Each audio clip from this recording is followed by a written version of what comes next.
back to the question, and it is from our good friend Beatrice in Idaho. Oh, Beatrice has gotten another question, and she's just really good at asking questions. But the question today is, what is the worst Valentine's gift you've ever given your wife, and how do you become a good gift giver? Wow. Put us on the spot. So Valentine's Day for us was yesterday.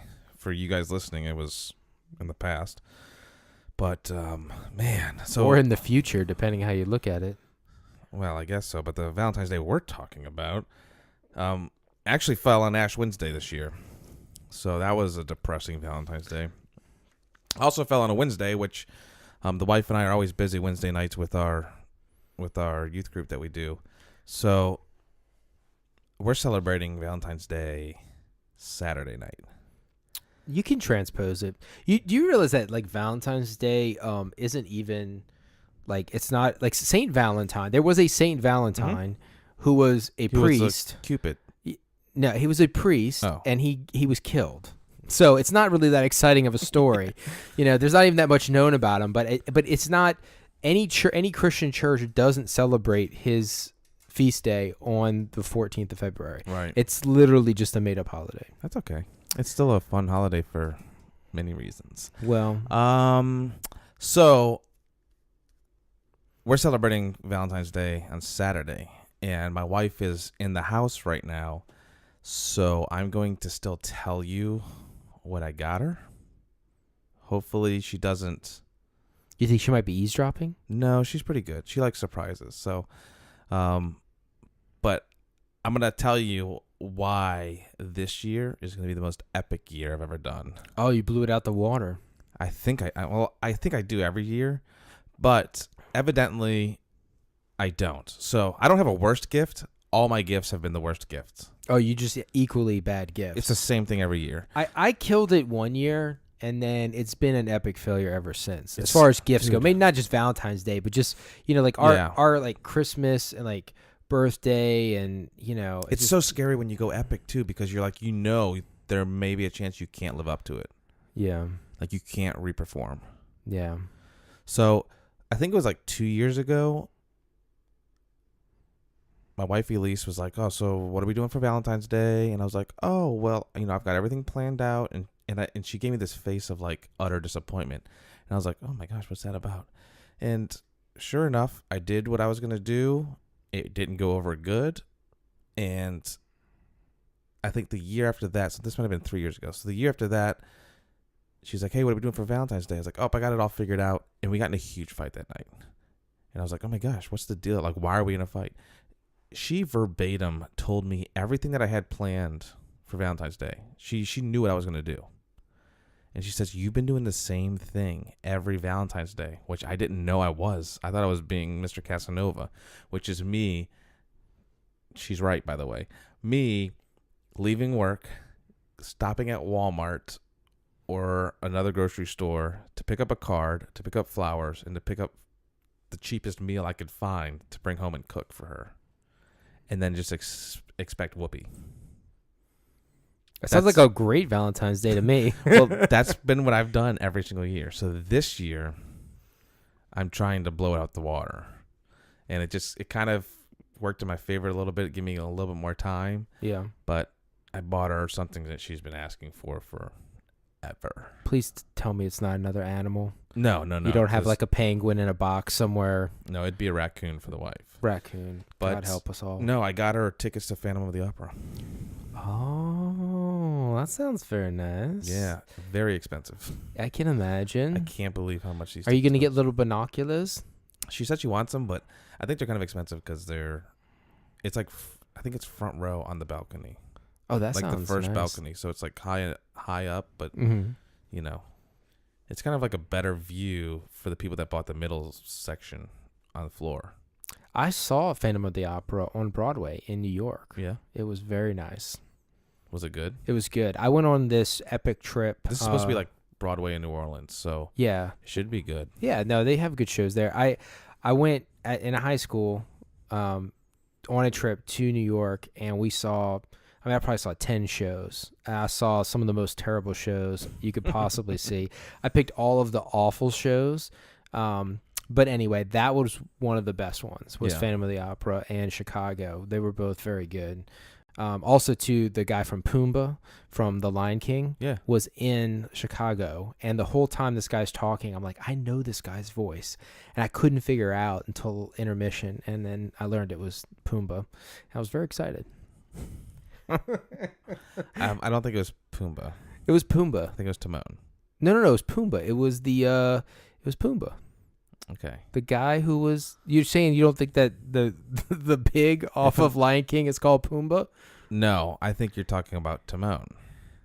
Because the guy that played Timon, which is Nathan Lane, is like a big Broadway guy. Well, and I think the guy that did Pumbaa, I think he's just a voice actor. First of all, I don't really know, because at this point we're off track. And given the fact that I declared George Lucas dead last week, we both know that I'm probably not so on when it comes to the direct. I could be wrong. I wasn't there. Look, I'm just saying it was an exciting moment for me. Yeah. And people, I think y'all are gonna sometimes I have to like jump in to try and see, not to see if he's wrong, but just so that way I can make sure that I'm following correctly to the story. Sometimes I have to be like, no, you're wrong, Lion King. Do you know? Oh, can we get off topic for one more thing? Oh, sure. Awesome. Did you know they're coming out with like a real life Lion King? When you say real life Lion King, what would you? It's probably mean CGI, but it's supposed to be like real lions. Interesting. Like wait, I like saw a little cartoon. teaser. No, like, did you see the new Jungle Book, the human one? I saw parts of it. Like I saw like clips online. Yeah. I've always wanted to see. I think it's gonna be like that. Okay. So it's like a CGI. It's basically like a fancy version of Who Framed Roger Rabbit. Yeah. It's gonna be a lot fancier than that. Yeah, but animation intertwined with reality. Okay. That's what I think it's gonna be. But that was my quick side note. So anyway, back to like sucking at giving gifts. So I feel bad for Beatrice every time. What's her name? Her name is Beatrice. Yes. Beatrice. Sorry, Beatrice. Gosh, besties. I feel bad for Beatrice because every time she asks a question, we get sidetracked. But what's the worst gift that you've ever done? It doesn't have to be with your wife. I mean, it could be with, I don't know if you're allowed to talk about ex-girlfriends, but I don't. Like, what's the worst gift you've ever done? The worst gift that I've ever done, I really don't know, because I have like a very short-term memory, so like I forget. You know what I mean? Mm-hmm. I killed it. You know, when I first was dating my wife. Are you sure you killed it? Oh yeah, I killed it. So it was like her like 20. Because if she listens to this show and she's like, "Oh, you did not kill." Oh no, she was like, so it was like her 30th birthday party, and I took her to Global Wildlife.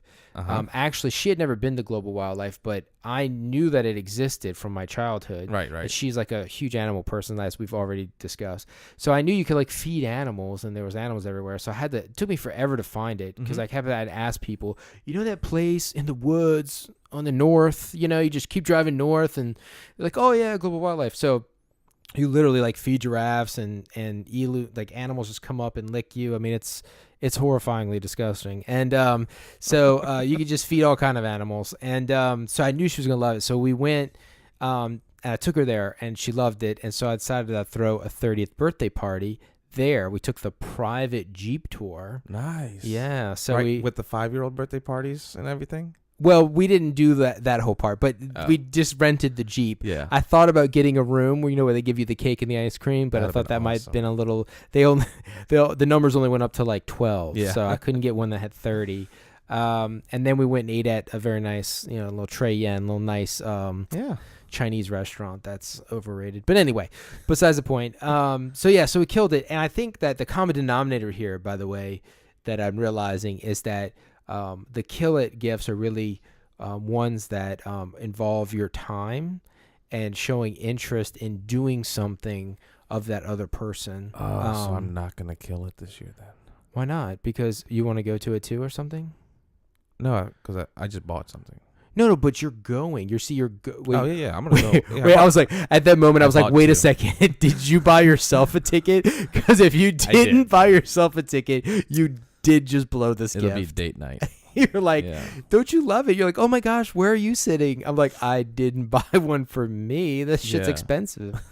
Do you know how much this costs? I mean, come on. So anyway, yeah, that would have been really funny. But yeah, I think that's actually part of it is the time, not just the, hey, I got you something I thought you'd like, or do something I think you like, but I'm going to take time to go like invest into like this thing, that you like. So most of the time I can tell I killed a gift, like a gift was not really liked, if it's still in the same spot that they received it in, like a week later. So like if they're sitting on the couch and they open a gift, or they come home from like a dinner and we put the gift down somewhere and it just sits there for a few weeks, then like, that You failed. Yeah. Have you ever gotten your wife exercise clothes? I definitely have not. However, I will say for Valentine's Day, my wife actually got me, if I remember correctly, but we actually joined a gym on Valentine's Day because they had a couple special. So we joined around Valentine's Day and we joined a gym together. Last year? No, this was a few years ago. Okay. We were dating. We thought it would give us time to spend time together. I don't know. It was a terrible idea, actually. Sound like it didn't work. No, it didn't. We wasted money for a whole year. It didn't go. Yeah. I've been there, done that. So one Christmas, I got the wife exercise clothes and shoes, tops, the yoga pants, the whole 9 yards, like all this exercise. I got her other stuff too, but really the exercise clothes was the nail in the coffin. And all year, I feel like she just kept saying, like, man, I really want to go work out more. I want to run more, but like my shoes are really bad. And my wife is the type of person that like will wear a pair of underwear until it's got like holes everywhere. Like she's like a dude in that situation, right? And she never like treats herself to stuff. So it's like, oh man, I'm gonna get her like a nice pair of shoes. This is around Christmas time now. I'm thinking, oh, I'm gonna get her a nice pair of tennis shoes, like a good pair of Nikes, right? Anyway, she mentions throughout the year, like, man, I wish I had these types of pants or this type of top. It'd be really good to work out in, like the dry wick. And She's stuff. dropping you hints. That's what I'm thinking. But of course, Christmas comes around. I spend all this money on this stuff, and it didn't go over. It turned into a fight, and it's still to this day. Every now and then it comes up. But she returned it all. She sat on the money for a little bit. You know what this girl went out and bought? A puppy? Like 3 weeks later? A ferret? Exercise clothes, and she kept the tennis shoes. So I don't know if that's a win or a loss, but she'll bring it up to this day sometimes in a fight. Not so much nowadays, but like she used to. She'll bring it up in a fight, and I'm like, "But you went out and you bought more exercise clothes." It's like we were on a break fight. Yeah, from right. Friends. Yeah, no, she definitely wanted them, but probably didn't want them from you. See, there's the difference. It is. It's like buying the vacuum cleaner that she's been dying to have. It'll make her life easier, but you decide for your birthday, I got you a vacuum cleaner. Hint, hint, clean. I generally avoid buying cleaning supplies for my wife. Just could see that being bad. It's a good rule of thumb. Yeah. It's one of the many lessons you learn from your father. Not your father, but like our fathers. Well, my parents didn't really do gifts, and if they did, they didn't really tell us about it. Yeah. Which probably wasn't a good lesson growing up, learning that you don't have to give gifts to people, because apparently in the general population, that is something that's done regularly. That's funny. And with thoughtfulness. I was like, we'll just skip Valentine's Day this year, But I'm glad to see that. So does your wife actually get you stuff for Valentine's Day? It's like reciprocated, or you're just expected to get her stuff? No, she's never really failed on a gift. Oh, really? So she gets you gifts for Valentine's Day? Oh, she gets me gifts all the time. Oh, okay. I think most people I know, it's a one-way street. It's like a birthday for girls. I mean, I opened up her card and she had a letter in it. I mean, that to me was enough this year. But we're also saving money for an adoption, so Gotcha. We're not really spending money. I bought this a couple months ago because I wanted to get them before I couldn't get the tickets anymore. You probably have to get them really far in advance. I did. But Which is hard for me because I'm horrible at surprises. Yeah. So I've been sitting on these things. And every now and then she's like, someone would be like, hey, what are you doing on this date? And I'm like, nope, she's doing nothing. She goes, I have nothing in my calendar. And I'm like, look at it. It says date night. That's all I put down on her calendar. And she's like, why? And I'm like, I can't tell you. And we've gotten not an argument, but we got a little heated in front of people, at a meeting, because I kept trying to tell her that she was in charge of the meeting. I was like, you can't do anything that day. wink, wink. You can't. Nothing. And so finally I was like, I'll tell you if you really want me to tell you. And she goes, no, don't tell me. And then the fight was over. I think that I suck at gifts. Sometimes I'm good. This year, hopefully it's epic. Baby, if you're listening, this one's for you. Maybe she can comment in under the video and just tell us how epic it actually was. Yeah. Or she's going to talk on Messy Buns about how, devastatingly poor it was.